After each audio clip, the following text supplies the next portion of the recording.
이재용 부회장 등 삼성 임직원들에 대한 1심 재판이 마무리 수순에 접어들었습니다. 어제까지 52차례에 걸쳐서 핵심 쟁점에 대한 특검과 삼성 측의 의견을 들은 재판부는 모레 특검의 구형과 최후 진술을 듣는 결심 공판을 열 예정입니다. 취재기자 연결하겠습니다. 박서경 기자.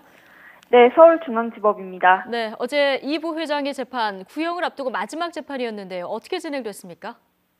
네, 어제 박근혜 전 대통령과 최순실 씨에게 430억 원대 뇌물을 제공한 혐의 등을 받는 삼성전자 이재용 부회장 등의 재판 마지막 심리기일이 열렸는데요. 지난 2월 28일 기소된 지 5개월, 지난 4월 7일 첫 정식 재판이 열린 지 4개월 만입니다. 어제 오후 2시에 시작한 재판은 저녁 8시 20분이 돼서야 끝났는데요. 이틀에 걸쳐 피고인 신문을 받으며 적극적으로 입장을 말했던 이 부회장은 이날 변호인단과 특검 측의 법리 공방을 아무 말 없이 지켜봤습니다. 어제 재판에서는 삼성 측이 최 씨 딸 정유라 씨의 승마훈련을 지원한 과정 등 구체적인 사실관계와 이 과정에서 이 부회장 등이 재산을 해외로 빼돌린 혐의 등에 대한 양측의 공방이 이어졌습니다. 이 부회장을 비롯한 삼성 전현직 임원들이 회사 현안 해결이나 최 씨 모녀 지원에 어떻게 관여했는지를 두고도 다퉜습니다.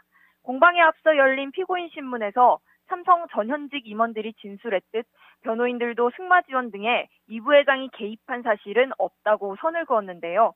이에 특검은 총수 일가를 보호하기 위한 총대매기라고 지적했습니다. 또 삼성은 올림픽 지원을 목표로 잘하려 했지만 최순실 씨가 변심해 승마 지원의 의미가 변질했다고도 주장했습니다.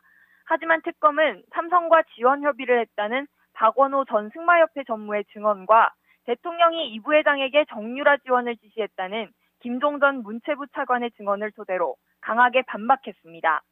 재판부는 모레 오후 2시 특검팀의 의견 진술과 구형, 변호인단의 최종 변론과 이 부회장 등 피고인들의 최후 진술을 듣는 결심 공판을 진행합니다. 양측은 최종 변론 등을 위해 각각 30분을 쓰겠다고 밝혔는데요.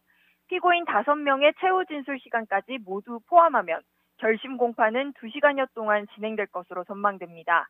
선고가 보통 결심 공판 2, 3주 뒤에 이뤄지고 이 부회장의 1심 구속 만기가 오는 27일인 만큼 그 직전인 8월 말쯤 선고 기일이 잡힐 것으로 보입니다. 지금까지 서울중앙지법에서 YTN 박서경입니다.